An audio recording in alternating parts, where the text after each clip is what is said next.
सोहनलाल अपनी बीवी चंपा और बेटी पारुल के साथ सुंदरपुर नाम के गांव में रहता था। पिछले साल अधिक बारिश होने की वजह से उसकी सारी फसल खराब हो गई, जिस वजह से उसके परिवार पर खाने के लाले पड़ने लग गए। उसके लिए एक वक्त का खाना जुटाना भी मुश्किल हो रहा था। पापा, आप मुझे स्कूल कब भेजेंगे? मेरे सारे दोस्त स्कूल जाते हैं सिवाय मेरे। जब देखो तब स्कूल। भूल जाओ स्कूल को। तुम्हें स्कूल नहीं जाना है, यही मेरे साथ खेतीबाड़ी करनी है, समझी? चुप हो जाओ बेटी, तुम चिंता मत करो, तुम्हें जल्दी ही स्कूल भेजेंगे। जब देखो तब आप बच्ची को डांटते रहते हैं, उसका मन है पढ़ने का। मैं क्या करूं? तुम तो मेरे आर्थिक स्थिति समझती हो ना। इतना कहकर सोहनलाल खेत में चला जाता है। इसी तरह समय बीतता रहता है।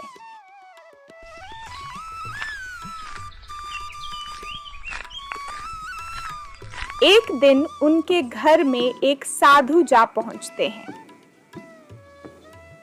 आइए बाबा जी, मैं आपकी क्या सेवा कर सकती हूँ?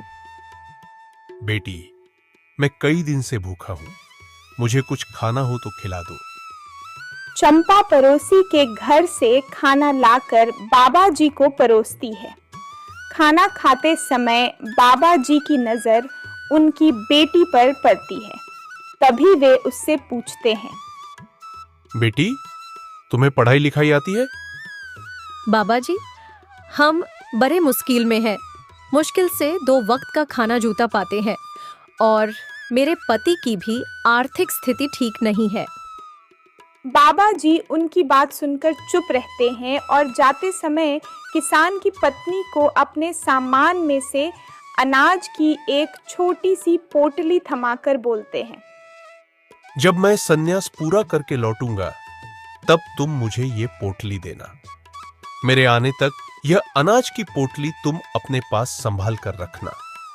मेरा आशीर्वाद हमेशा तुम्हारे साथ है। और इतना कहकर बाबा जी चले जाते हैं।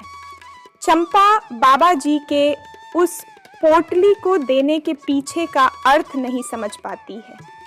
वह खुद से कहती है, बाबा जी ने अपने सामान में से सिर्फ एक पोटली ही क्यों थमाई है?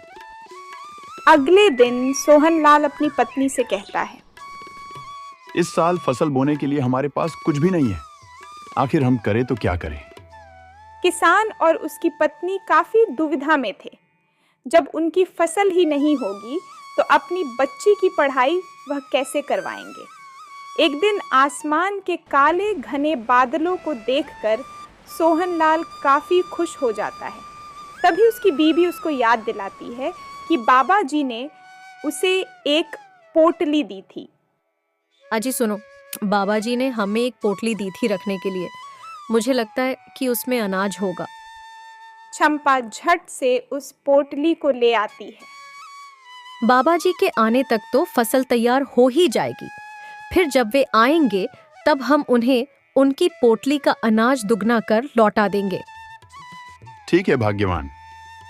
सुंदरलाल उसमें रखा अनाज लेकर खेत की जुताई शुरू कर देता है। किसान और उसकी पत्नी दोनों खूब मेहनत कर रहे थे। इस साल बारिश भी अच्छी तरह से शुरू हुई थी। कुछ महीनों बाद फसलों में सोने के दाने जैसे ढेर सारा अनाज निकलता है। यह देख सुंदरलाल बहुत ही खुश हो जाता है और कहता है, देखा भाग्यवान, इस साल कितनी अच्छी फसल आई है। अब हम अपनी बेटी को अच्छे से स्कूल में दाखिला दिला सकते हैं। ठीक कहते हैं जी, लेकिन मुझे लगता है कि हमें हमारी बेटी को बाबा जी के आश्रम में पढ़ने के लिए भेजना चाहिए। तुम्हारी बात बिल्कुल सही है। आज जो इतनी अच्छी फसल हुई है, ये सब उन बाबा के आशीर्वाद की वजह से ही हुआ है। हम वहां जाकर बाबा जी का दिया हुआ अनाज उन्हें लौटा भी देंगे और बेटी का दाखिला भी करा देंगे। इसके बाद वे दोनों अपनी बेटी के साथ बाबा जी के आश्रम में जाते हैं और उन्हें 1 साल पहले की घटना बताते हैं। वे बाबा जी को अनाज स्वीकार करने के लिए कहते हैं। तब बाबा जी किसान और उसकी पत्नी से मुस्कुराते हुए कहते हैं, भगवान ने मुझे तुम्हारे पास मदद करने के लिए भेजा था, लेकिन तारीफ तुम्हारी सोच की करनी चाहिए, क्योंकि तुमने उस अनाज को उगाया और दिन रात मेहनत की। मैं तुम दोनों से बहुत प्रसन्न हूं। बाबा जी पारुल को अपने आश्रम में पढ़ाई लिखाई मुफ्त में करवाने की बात करते हैं। उस गरीब किसान के घर में सालों बाद खुशियां आ गई थी। सच में किसी ने खूब बात कही है कि ऊपर वाले जब भी हमारे बारे में सोचता है, तब सिर्फ इशारे को समझने की बात होती है। ऐसे ही और वीडियोस देखने के लिए लाइक, शेयर और सब्सक्राइब करें हमारे चैनल को। Thanks for watching.